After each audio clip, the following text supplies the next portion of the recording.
किरकोळ वादातून भावानेच केला सख्ख्या भावाचा खून. बुलढाणा जिल्ह्यातील खामगाव तालुक्यातील सुटाळा बुद्रुक येथे किरकोळ वादातून सख्ख्या भावानेच मोठ्या भावाचा खून केल्याची धक्कादायक घटना उघडकीस आली आहे. या प्रकरणी पोलिसांनी आरोपी भावाला अटक केली आहे.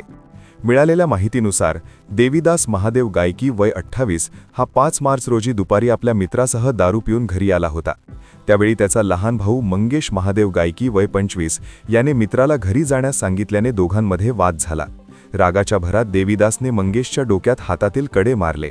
संतापलेल्या मंगेशने घरातील भाजी कापण्याच्या चाकूने देवीदासच्या कुशीत आणि पोटात वार केले. या हल्ल्यात देवीदास गंभीर जखमी होऊन त्याचा मृत्यू झाला. सुरुवातीला कुटुंबियांनी अज्ञात व्यक्तीने हल्ला केल्याची माहिती देऊन पोलिसांची दिशाभूल करण्याचा प्रयत्न केला. मात्र पोलिसांच्या कसून चौकशीत आरोपी मंगेशने गुन्ह्याची कबुली दिली. शिवाजीनगर पोलिसांनी गुन्हा दाखल करून पुढील तपास सुरू केला आहे. पोलीस स्टेशनला आज दिनांक 6/3/2026 रोजी सामान्य रुग्णालय खामगाव इथून एक मेडिकल मेमो प्राप्त झालेला होता.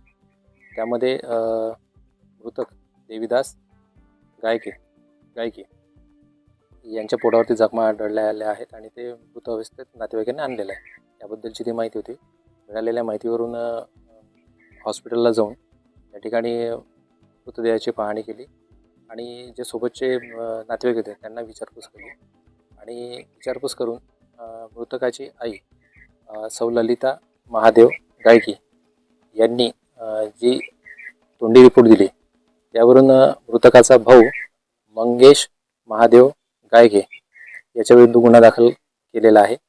यामध्ये ललिता यांनी सांगितलेलं आहे की मृतक हा आज काल दिनांक 5/3/2026 रोजी दुपारी 3 वाजता दरम्यान घरी दारू पिऊन आलेला होता आणि दारू पिऊन असल्याने मृतकाचा लहान भाऊ गुन्ह्यातील आरोपी मंगेश गायके यांचे आपसात वाद झालेत आणि या झालेल्या वादादरम्यान देवीदास यांनी मंगेशला मारले आणि मंगेशला मारल्यामुळे मंगेशला राग आला आणि त्याने घरी भाजी कापण्याचा जो चाकू असतो तो घेऊन मंगेशच्या कुशीवरती आणि पोटावरती वार करून त्याला जखमी केले आणि त्यातच त्याचा मृत्यू झालेला.